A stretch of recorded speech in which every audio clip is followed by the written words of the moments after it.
steak Wagyu. Wow. Mic check. 1, 2, bro! Aron na naman siya! Si Boy Inidoro nag-warm up na! Kung may award sa utot Olympic, siya na ang may hawak. Tunog pa lang kaya kang matikeo, walang kalasa. Humaharap sa camera, biglang may pasabog. Yes, wait! Urat ayun, buong comment section nagulanta. Pumunta sa hotel buffet, chill sana ang tao. Biglang nag-drop ng bass, parang DJ sa kwarto. Chef na paluhod, waiter na pahinto. Bailey sumabog ba? Hinito, signature move ni Boy Inidoro. Boy Inidoro. Sa lakas ng utot parang may air compressor, bro. Kwarto man o kainan basta sumakit ang ulo. Alam na si Boy Inidoro ang pasimuno.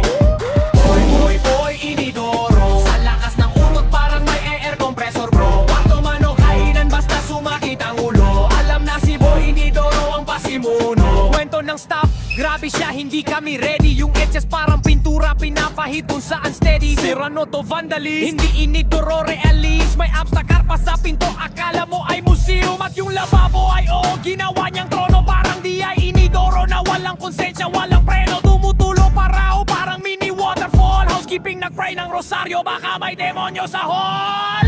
At ang hilingan niya, men, amoy kubeta na nababad ng 10-10-10. Kaya pala pag nagrampa ng salita, parang galit na kanal na may feelings pa.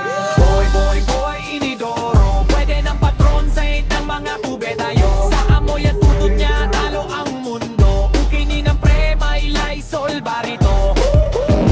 Boy Inidoro, pwede ng patron sa ng mga kubeta yo. Sa amoy at tutod niya, talo ang mundo. Ayun. Ukinin ng pre, may Lysol barito. Pag may narinig kang parang pumutok na tambutso, wag kang kabahan, wag kang lumuhod sa konkreto. Hindi yun dilubyo, hindi yun bagyo. Si Boy Inidoro lang yun nagre-release ng intro.